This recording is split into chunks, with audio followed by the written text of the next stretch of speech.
بسم اللہ الرحمن الرحیم۔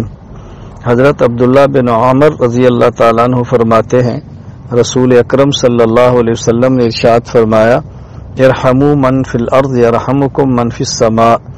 یہ حدیث جامع ترمذی باب ما جاء فی رحمت الناس میں ہے کہ تم زمین والوں پر رحم کرو، جو آسمان میں ہے وہ تم پر رحم کرے گا۔ اس حدیث پاک سے بالکل صاف یہ بات سمجھ آ رہی ہے کہ اللہ رب العزت آسمان میں ہے۔ حضرت ابو ہریرہ رضی اللہ تعالی عنہ فرماتے ہیں، رسول اکرم صلی اللہ علیہ وسلم نے ارشاد فرمایا، لو انکم دلیتم بحبل الی الارض السفلی لہبط علی اللہ۔ یہ حدیث جامع ترمذی میں ہے اور تفسیر سورہ حدید کے تحت نقل کی گئی ہے۔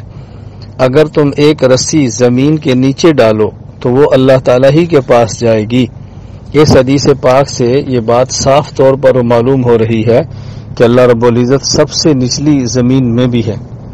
حضرت عبداللہ بن معاویہ رضی اللہ تعالیٰ عنہ فرماتے ہیں، حضور اکرم صلی اللہ علیہ وسلم سے پوچھا گیا، فما تزکیۃ المرء نفسہ یا رسول اللہ، کہ یہ جو کہا جاتا ہے آدمی اپنے نفس کا تزکیہ کرے، اس کا مطلب کیا ہے؟ فرمایا، ان یعلم ان اللہ معہ حیث ما کان، کہ انسان یہ یقین بنا لے وہ جہاں بھی ہے اللہ اس کے ساتھ ہے۔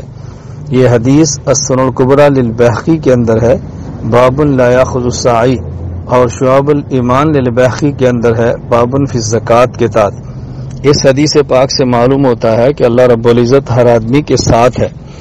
اسی طرح عبادہ بن صامت رضی اللہ تعالیٰ عنہ فرماتے ہیں، رسول اکرم صلی اللہ علیہ وسلم نے ارشاد فرمایا، ان افضل الایمان ان تعلم ان اللہ معک حیث ما کنت۔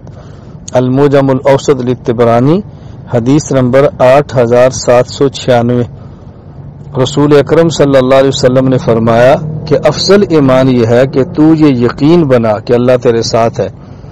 4 احادیث میں نے آپ کی خدمت میں پیش کی ہیں فی الوقت۔ احادیث اس کے علاوہ بھی ہیں کہ جن سے ثابت ہوتا ہے کہ اللہ رب العزت آسمان، زمین میں اور زمین پر، حتیٰ کہ ہر آدمی کے ساتھ ہے۔ اس لیے یہی عقیدہ اپنانا چاہیے کہ اللہ رب العزت اپنی ذات اور صفات کے ساتھ ہر کسی کے ساتھ موجود ہیں۔